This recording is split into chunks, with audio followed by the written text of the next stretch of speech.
Hello BST forms viewers. இப்போ தான் நம்ம வயல்லாம் கொஞ்சம் நல்லா செட்டில் ஆகிருக்கு. இப்போ நம்ம இந்த வீடியோவில் என்ன பார்க்க போகிறோம் அப்படின்னா, இந்த டிசம்பர் மாதத்தில் என்னென்னலாம் நமக்கு முக்கியம், நம்ம என்னென்னலாம் ஃபுல்லாக நம்ம நோட்டிஃபை பண்ணணும், எல்லாமே தான் நம்ம பார்க்க போகிறோம். பார்த்திங்க அப்படின்னா இந்த டிசம்பர் மாதத்தை பொறுத்த வரைக்கும் முக்கியமான காலகட்டம்.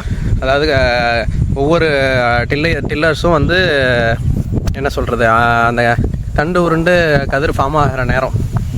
இன்றைக்கி வந்து நம்ம வந்து 91 டே 91 நம்ம இருக்கோம். CR 1009 சாவித்ரி டே 91 இருக்கோம். இப்போ நம்ம பார்த்திங்கன்னா நம்ம வந்து 2 வாட்டி மலையில் அடிபட்டாலும் ஃபுல்லாக இப்போ பயிரை கூடுற அளவுக்கு ஆக்கியாச்சு. இப்போ நம்ம என்ன உரம் கொடுத்துருக்கோம் எல்லாமே நம்ம ஆரம்பத்திலே சொல்லியாச்சு. ஸோ இந்த டிசம்பர் மாதம் இந்த இதில் நம்ம என்ன பண்ணணும் அப்படிங்கிறதுல முக்கியமாக 4 விஷயம் பார்க்கணும். இப்போ வந்து கேனல் வாட்டர் மீன்ஸ் அந்த பாசன வாய்க்கால் அந்த மாதிரி உள்ள இதுவும், அப்புறம் போர் தண்ணி, இதில் உள்ள தண்ணியில் உள்ள வேறுபாடை அறிஞ்சு நீங்கள் அதுக்கு ஏற்ற மாதிரி